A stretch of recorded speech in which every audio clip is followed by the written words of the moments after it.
பாலகனை மறந்தாலும் நான் உன்னை மறப்பதில்லை. ஸ்திரியானவள் தன் கர்ப்பத்தின் பாலகனை மறப்பாளோ? அவர்கள் மறந்தாலும் நான் உன்னை மறப்பதில்லை. இதோ என் உள்ளங்கையிலே உன்னை வரைந்திருக்கிறேன். உன் மதில்கள் எப்போதும் எனக்கு முன்பாக இருக்கிறது. மலைகள் விலகினாலும் பர்வதங்கள் நிலை பெயர்ந்தாலும் என் கிருபை உன்னை விட்டு விலகாமலும் என் சமாதானத்தின் உடன்படிக்கை நிலை பெயராமலும் இருக்கும் என்று உன்மேல் மனதுருகிற கர்த்தர் சொல்கிறார். அல்லேலூயா. இமை பொழுது கைவிட்டேன், ஆனாலும் உருக்கமான இரக்கங்களினால் உன்னை சேர்த்துக் கொள்வேன். எத்தனை அற்புதமான வாக்குத்தத்தங்கள்! கர்த்தர் சொல்கிறார், இமை பொழுது உன்னை கைவிட்டேன், உருக்கமான இரக்கங்களினாலே உன்னை சேர்த்துக் கொள்கிறேன். உருக்கமான இரக்கம்.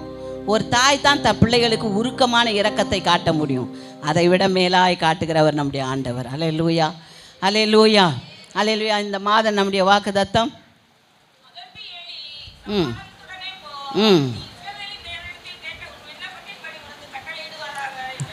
ஆமென், அல்லேலூயா.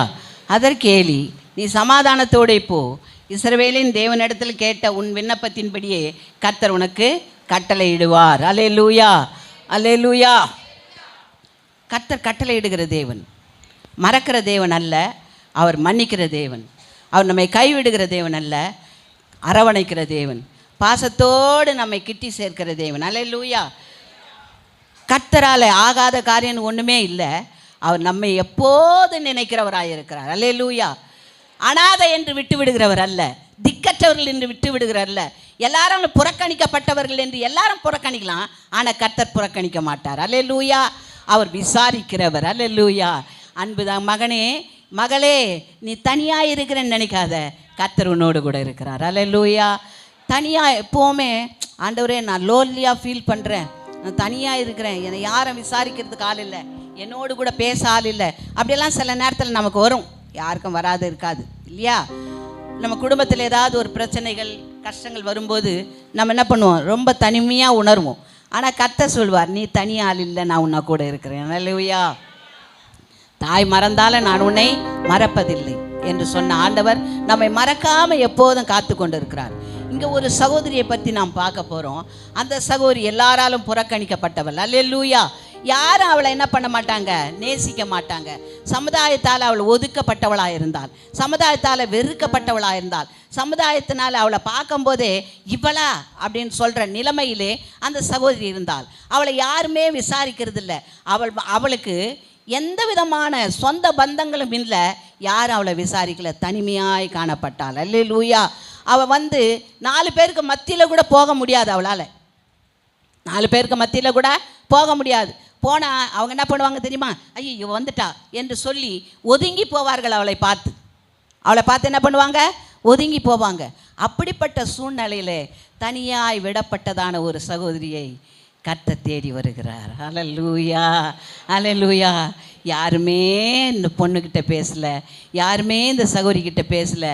இவள் பாவம் ரொம்ப தனியாக இருக்கிறாளே, இவளை தேடி போகிற இயேசு தேவன் தான் நம்முடைய தெய்வம். அல்லேலூயா. அன்பு தேவனுடைய மகனே, மகளே, இன்றைக்கும் பல விதங்களில் நீங்கள் தனியாக இருக்கிறது போல தோன்றும். நீங்கள் தனியால் இல்லை, கர்த்தர் உங்களோடு கூட இருக்கிறார். அல்லேலூயா. ஆண்டவர் உங்களை விசாரிக்கிறவராக இருக்கிறார். பல விதத்தில் நொந்து போயின நிலைமையிலே நீ காணப்படலாம். தாய் மறக்கலாம், தகப்பன் மறக்கலாம், கூட பிறந்தவங்க எல்லாரும் மறக்கலாம், ஆனால் கர்த்தர் மறக்க மாட்டார். அல்லேலூயா. அந்த சகோதரி யாருமே விரும்பலை, யாருமே அவள் இடத்துல பேசலை, ஆனால் அவள் தனிமையாக இருக்கிறது போல காணப்பட்டாள்.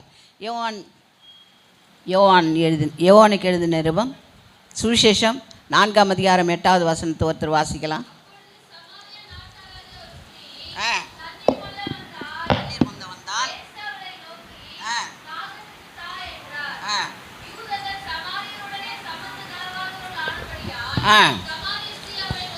கர்த்தர் அந்த இடத்துல உட்கார்ந்திருந்தார். இங்கே பாருங்க, அவருக்கு தண்ணி வேணும்னா அவர் என்ன செய்திருக்கலாம்?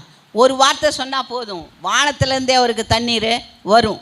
ஆனால் அவர் அந்த தண்ணீருக்காக போகலை. தாகத்தோட, வேதனையோட, கண்ணீரோட, எல்லாராலும் கைவிடப்பட்ட நிலைமையில் இருக்கிறாளே அந்த மகளுக்கு அவள் எப்போதும் தாகமாக இல்லாதபடி ஜீவ தண்ணீரை கொடுக்க அவளுக்காக கர்த்தர் இறங்கி வந்தார். அல்லேலூயா, அல்லேலூயா. வருத்தப்பட்டு பாரம் சுமக்கிறவர்களே, நீங்கள் எல்லாரும் என்னிடத்தில் வாருங்கள், நான் உங்களுக்கு இளைப்பாறுதலை கொடுப்பேன் என்று சொன்ன ஆண்டவர் இளைப்பாறுதல் இல்லாது இருக்கிற ஒருத்தியை தேடி போகிறார். அல்லேலூயா. இளைப்பாறுதல் என்று அவள் வாழ்க்கையில் எதுவுமே கிடையாது.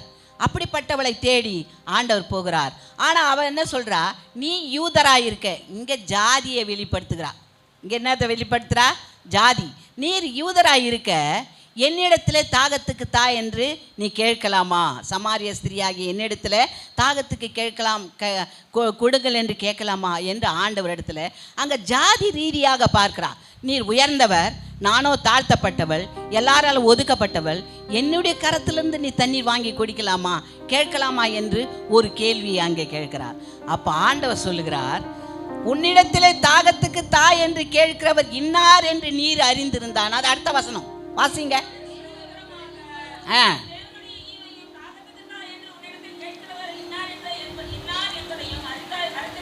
அறிந்திருந்தாயானால் ஆமென். அல்லேலூயா, அல்லேலூயா. உன்னிடத்துல கேட்கிறவர் யாருன்னு உனக்கு தெரியல, கேட்கிறவர் யாருன்னு உனக்கு தெரிந்தா அவரிடத்தில் நீ என்ன பண்ணியிருப்ப? தண்ணீர், ஜீவ தண்ணீரை கேட்டிருப்பா என்று சொன்னார். அப்போ என்ன பண்ண அவ? அப்பொழுது அவர் ஒரு தீர்க்கதரிசி என்று கண்டாள். அல்லேலூயா. காரணம் என்ன? நான் தனியானவள், ஒதுக்கப்பட்டவள், யாராலும் என்னை மதிக்கப்படாத ஒரு நிலையில் இருக்கிறேன் என்று தெரிந்து முதல்ல ஜாதி ரீதியாக இவர் யூதர் என்று கண்டால், இரண்டாவதாக அவர் பேசின வார்த்தைகளை வைத்து இவர் ஒரு தீர்க்கதரிசி. அல்லேலூயா. ஒதுக்கப்பட்டவளுக்கு கர்த்தர் வெளிப்படுத்துகிறார் அவர் தீர்க்கதரிசி என்று. புறம்பாக்கப்பட்டவளுக்கு கர்த்தர் வெளிப்படுத்துகிறார் அவள் ஒரு யூதர் என்று. அருமையான தேவனுடைய பிள்ளைகளே, இவளுக்கு என்ன முடியும்? இவ யாரு? இவ மோசமானவ என்று தூக்கி எறிகிற நிலையில் இருக்கிறவளைத்தான் கர்த்தர் தேடி வந்தார். அல்லேலூயா, அல்லேலூயா. கர்த்தர் தேடி வந்தது மாத்திரமல்ல, அவள் இடத்துல பேசுகிறார். அப்பொழுது இவர் ஒரு தீர்க்கதரிசியாக இருப்பாரோ என்று சொல்லி நினைத்தாள். ஏன்னா என்னை பற்றி அவருக்கு தெரிந்திருக்கிறது என்று சொன்னாள். அப்பொழுது ஆண்டவர் சொல்றார், அடுத்த வசன வாசிமா. உங்களிடத்துல பாத்திரம் இல்லையாப்பா, நீங்க எப்படி மொண்டு கொள்ளுவீங்க? கிணறும் ஆழமா இருக்கிறது, பின்ன எங்கிருந்து உம்மால தண்ணி எடுக்க முடியும் என்று சொல்லி ஒரு கேள்வியை கேட்கிறாள். அந்த ஸ்திரியை பார்த்து ஆண்டவர், மொண்டு கொள்றதுக்கு உங்களுடைய பாத்திரம் இல்லையாப்பா, நீங்கள் பாத்திரம் இல்லாமல் எப்படி நீங்கள் மொண்டு கொள்ளுவீங்க என்று சொல்லி அவள் கேட்கும்போது அங்கே ஆண்டவர் சொல்லுகிற பதில் வாசிங்க.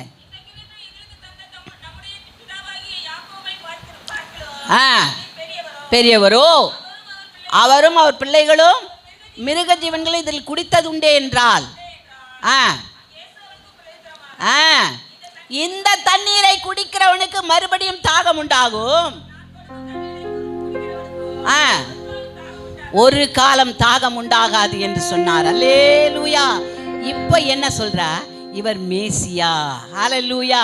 வரப்போகிற மேசியா என்று கண்டு கொண்டாள். அல்லேலூயா, அல்லேலூயா. யாராவனாலும் இருக்கட்டும், இயேசு பேசும்போதே உள்ளம் திறக்கப்படும். அல்லேலூயா. அவள் உள்ளம் திறக்கப்படுகிறது மாத்திரமல்ல, அவளுடைய கண்களையும் கர்த்தர் திறந்தார். அல்லேலூயா. கண்களை திறந்த நாள் அவள் தீர்க்கதரிசி என்று பார்த்தால், அவரை யூதர் என்று பார்த்தால், இப்பொழுது மேசியாக காண்கிறாள். அல்லேலூயா. அப்போ ஆண்டவர் சொன்னார், நீ அவளுடைய குடும்பத்தில் அவளை நேசிப்பதற்கு யாரும் இல்லை, தோழிகள் பக்கத்தில் உள்ளவங்க கூட அவளை சிநேகிதமாக கூப்பிட்டு அவளோடு தோழாண்மை வைத்து கொள்ள ஆட்கள் இல்லை, இவ தான் என் தோழின்னு சொல்லி கொள்வதற்கு யாருமே இல்லை. அப்படிப்பட்ட ஒரு நிலையில் உள்ளவளை தான் கர்த்தர் தேடி வருகிறார். திக்கற்றவர்களாக, யாரும் தேற்றவர்கள் அற்றவளாக, ஒன்றுமே இல்லாதவளாக இருக்கிற அந்த மகள் நிமித்தம் ஒரு ரட்சிப்பை உண்டாக்கும்படி கர்த்தர் விரும்பினார். அல்லேலூயா, அல்லேலூயா. இவ மோசமான ஆளு, இவளால ரட்சிப்பு உண்டாகுமா என்று கேள்வி கேட்கலாம். முடியும். கர்த்தருக்கு கல்லுகளினாலே பிள்ளைகளை உண்டாக்க முடியும். ஆபிரகாமுக்கு சொன்னார் ஆண்டவர், இந்த கல்லுகளினாலே பிள்ளைகளை உண்டாக்க ஆபிரகாமுக்கு கர்த்தர் வல்லவராய் இருக்கிறார். அப்படியானால் ஒரு சமாரிய ஸ்திரியை ரட்சிப்புகளை நடத்தி அவள் நிமித்தம் பெரிய ஒரு ரட்சிப்பை உண்டாக்க, அநேக மக்களை ரட்சிப்புகளை கொண்டு வர அவரால் முடியுமா? முடியாதா? அப்பொழுது அவளை பார்த்து, உன் புருஷனை கூட்டுவான்னு சொன்னார். அப்போ சொல்கிறா, எனக்கு புருஷன் இல்லை. ஆமாம், நீ உண்மையை சொன்ன. ஏன்னா உனக்கு 5 புருஷர்கள் இருக்கிறாங்க. எத்தனை புருஷர்? 5 புருஷர். அதில் ஒருத்தன் கூட உனக்கு சொந்தம் கிடையாது. வந்தவெல்லாம் அவளுடைய சரீரத்தை விரும்பினானே தவிர இருதயத்தை எவனும் பார்க்கல. அவள் சரீரத்தை விலை பேசினானே தவிர அவள் இருதயம் எப்படி இருக்கும் என்று பார்க்கல. அவளுடைய மனநோய் எப்படி இருக்கும், அவள் மனதளவில் எப்படி பாதிக்கப்பட்டிருக்கிறாள், அவள் மன ரீதியாக எந்த துன்பத்தை அனுபவித்துக் கொண்டிருக்கிறாள், அதெல்லாம் யோசிக்க கூட யாருமே இல்லை. ஆனால் கர்த்தர் யோசித்தார். அல்லேலூயா. யோசிக்காதவர்களை கர்த்தர் பார்க்கல. அவளை தேடி இயேசு வந்தார். அவள் தனிமையாய் இருக்கிறாள், யாருமில்லாத இருக்கிறார். தனிமையான கைவிடப்பட்டவளாய், மன நொந்தவளாய், விசாரிப்பற்றவளாய், கூட பிறந்தவர்கள் இல்லாம, பெற்ற தாய் தப்பன் ஆறுதல் இல்லாம, எந்த சொந்த பந்தம் இல்லாம தனிமையாய் நிற்கிற அவளை பார்த்து இயேசு தேடி வந்தார். அல்லேலூயா. அந்த சூழ்நிலை இல்லாவிட்டாலும் எத்தனையோ முறை நீ தனிமையாய் உணர்கிறாயே, அந்த இடத்துல உன் இயேசு உன் பக்கத்துல இருக்கிறார். உன்னை விசாரிக்க, உனக்காக பேச, உன்னை காப்பாற்ற, உன்னை பாதுகாக்க, உனக்கு நன்மை செய்ய உன் தேவன் உன் பக்கத்துல இருக்கிறார். மனித வராம இருக்கலாம், மனிதன் உனக்கு ஆறுதல் சொல்லாம இருக்கலாம், மனிதன் உனக்கு எந்த விதமான உறவுகளை சொல்லி உன்னை சொந்தம் கொண்டாடாமல் இருக்கலாம். ஆனா கர்த்தர் உன்னை சொந்தம் கொண்டாட வருகிறார். அல்லேலூயா. இவ என் மகள், எப்படி வேணாலும் இருக்கட்டும், ஆனா இவ என் பிள்ளை, என் ரத்தத்தினால கழுவப்பட்டவ, என்னால் மீட்கப்பட்டவ என்று சொல்லி உன்னை சொந்தம் பாராட்டி வருகிறவர் தான் உன்னுடைய தேவன். அல்லேலூயா. நீ தனிமையாய் இருக்கிறாய் என்று நினைக்காத, கண்ணீர் விட்டு கலங்கி கொண்டிராத. இந்த நிலையில தான் கர்த்தர் தேடி வருகிறார். அல்லேலூயா. அவளை தேடி வந்து அவளுடைய உண்மையெல்லாம் சொன்ன உடனே அவ என்ன பண்ணா, அந்த பாத்திரத்தை அங்கேயே போட்டுட்டு கிராமத்துக்குள்ள ஓடினா, ஊருக்குள்ள ஓடி, நான் செஞ்ச அத்தனை அக்கிரமத்தையும் பாவத்தையும் ஒரு மனுஷன் எனக்கு வெளிப்படுத்தினார், அவரை வந்து பாருங்கள் என்று சொன்னால் இது சுவிசேஷம். கர்த்தர் தீண்டத்தகாத ஒரு தீயை கொண்டு அந்த ஊருக்கே ரட்சிப்பை கொடுத்தார். எல்லாராலும் ஒதுக்கி தள்ளப்பட்ட ஒருத்தியை அங்கு ரட்சிப்பை ஊற்றினார் அவள் மத்தியில.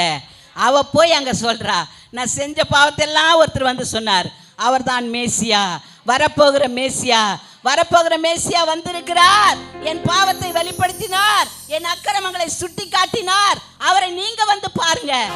அந்த ஊர் ஜனமே ஓடி வருகிறது. அல்லேலூயா. அங்க அந்த ஊருக்கே ரட்சிப்பை கர்த்தர் கொடுத்தார். தனிமையின் வேலையிலே, ஒதுக்கப்பட்ட வேலையிலே, சுற்றத்தாரால புறம்பே தள்ளப்பட்ட ஒரு வேலையிலே, ஒரு தனித்து விடப்பட்ட அனாதையாய் உணர்ந்த அந்த ஸ்திரியை, யாராலும் நேசிக்கப்படாத ஒரு ஸ்திரியை கர்த்தர் தேடி வந்தார். அன்பு மக்களே, உங்களை தேடி கர்த்தர் இந்த காலை வேளையில வருகிறார். நீ தனிமையானவல்ல, தனிமையான மனுஷியம் அல்ல, நான் உன்னோடு கூட இருக்கிறேன். அல்லேலூயா. நான் உன்னோடு கூட இருக்கிறேன். அல்லேலூயா. கர்த்தர் உன்னை தேடி வருகிறார். என்னை தேடி இயேசு வந்தார், எந்தன் வாழ்வை மாற்றி விட்டார். பாடுங்கப்பா.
இயேசுவுக்கு மகளாயிட்டா. கரங்களை தட்டுவோமா? சாரி பார்த்து நிற்கதியாய் நின்ற ஒருவளை பார்த்து, இவள் என் மகள், இவள் என் குமாரத்தி என்று சொல்ல ஒரு தகப்பன் உண்டு. அந்த தகப்பன் தான் இயேசு. அல்லேலூயா. அன்பு தேவனுடைய பிள்ளையே, இந்த நாளிலும் கூட நீ எவ்வளவோ கஷ்டப்பட்டு கொண்டிருக்கலாம், உன்னை தேடி யாரும் வராம இருக்கலாம், மனிதர்கள் கூட உனக்கு ஆலோசனை கொடுக்காம இருக்கலாம், ஆறுதல் சொல்லாம இருக்கலாம். ஆனா இயேசு உனக்கு ஆறுதல் சொல்ல வந்திருக்கிறார். அல்லேலூயா. இயேசு உன்னை தேடி வந்திருக்கிறார். அல்லேலூயா. இந்த மத்தியான வேளையிலே தேடி வந்திருக்கிறார் உனக்கு ஆறுதல் சொல்லும்படியாய். நீ அவருக்கு பயன்பட வேண்டும் என்று கர்த்தர் விரும்புகிறார். அல்லேலூயா. ஒதுக்கப்பட்ட உன்னை, வெறுக்கப்பட்ட உன்னை, ஒன்றுமில்லாது என்று நினைத்த உன்னை எல்லா மனுஷருக்கும் சுவிசேஷம் சொல்ல கர்த்தர் உன்னை ஆயத்தப்படுத்தி இருக்கிறார். அல்லேலூயா. அந்த தேவன் மாறாதவன். அல்லேலூயா. அது மாத்திரமல்ல, யாக்கோப்பு தனித்திருந்தான் என்று கடந்த வாரத்தில் நான் சொன்னேன். அவன் தனித்து என்ன பண்ணான்? தன் சகோதரனுக்கு பயந்து தனித்திருந்து எல்லாவற்றையும் அக்கறைப்படுத்திட்டு அவன் மாத்திரம் எங்க இருந்தான்? யாக்கோப்பு எங்க இருந்தான்? யாப்போக்கு என்ற ஆற்றங்கரையிலே தனித்து ஜெபித்து கொண்டிருந்தான். அல்லேலூயா. சத்தி சத்தி நீ பேசுற, நீ வரையா?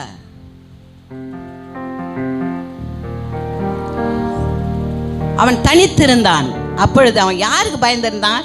சகோதரன் வந்து என்னை கொன்றுவானோ, என்னை அழிச்சிருவானோ, என் பொருட்களை, என் உடைமைகள்லாம் அழிச்சிருவானோ. அவனுக்கு ஒரு சுயநலம் பாருங்க.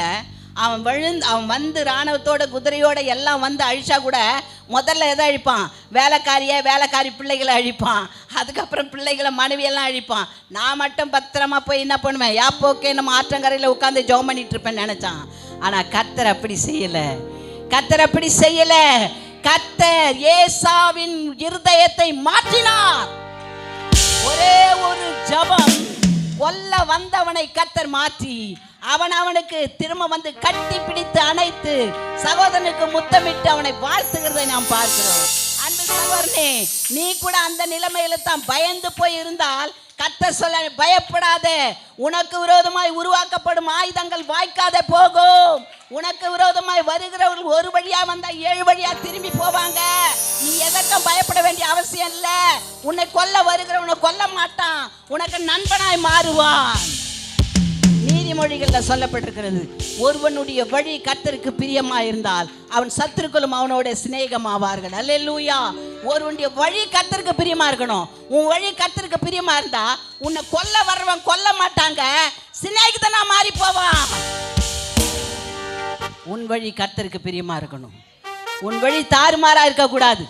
உன் வழி ஆண்டவருக்கு பிரியமானதா இருக்கணும். அப்படி இருக்கும்போது உனக்கு விரோதமா எந்த காரியம் வாய்க்காமல் போகும். பாருங்க, சகோதரனுக்கு பயந்து அவன் யாப்போக்கு என்ற ஆற்றங்கரையிலே நின்று கொண்டிருந்தான். ஆனால் கர்த்தர் ஏசா கொல்லும்படியாய் வந்தான். மிக உக்கிரகத்தோட வந்தான். இவன் என்ன பண்ணான்? 20 வருஷத்துக்கு முன்னால என்னை ஏமாற்றிட்டு ஓடினான். அதனால் அவனை கொல்லுவேன் என்ற வைராக்கியத்தோடு வந்தான். இடையிலே வரும்பொழுது யாக்கோப்பு ஜெபிக்க ஜெபிக்க ஜெபிக்க ஏசாவின் உள்ளத்தை கர்த்தர் மாற்றினார். அல்லேலூயா. நீ ஜெபிக்கிற ஜெபம் உன் எதிராளியுடைய குணத்தை மாற்றும். உனக்கு விரோதமா வரவருடைய குணத்தை மாற்றும். எஸ்தர் ராஜாத்தி ஜெபித்தால் அகாஸ்வேரின் உள்ளத்தை கர்த்தர் திருப்பினார். யாக்கோப்பு ஜெபித்தான், ஏசாவின் இருதயத்தை கர்த்தர் மாற்றினார். தனிமையாய் விடப்பட்ட அனாதை என்ற இந்த ஸ்திரியை கர்த்தர் சந்தித்தார். அவள் சுவிசேஷியாய் மாறி போனார். அன்பு தேவனுடைய பிள்ளைகளே, அருமையான தம்பி பேச போறாரு. அதனால தான் நான் ஷார்ட்டாக இந்த செய்தியை முடிக்கிறேன். கர்த்தர் உங்களையும் கூட இந்த நாட்களில் எழும்பி பிரகாசிக்க செய்வார். அல்லேலூயா. நீங்கள் ஆண்டவருடைய கரத்தில் உங்களை ஒப்பு கொடுக்கும் போது கர்த்தர் உங்களை எழும்பி பிரகாசிக்க செய்வார். சத்திய பிரபுக்காக நம் கரங்களை தட்டி கர்த்தரை வரவேற்போம்.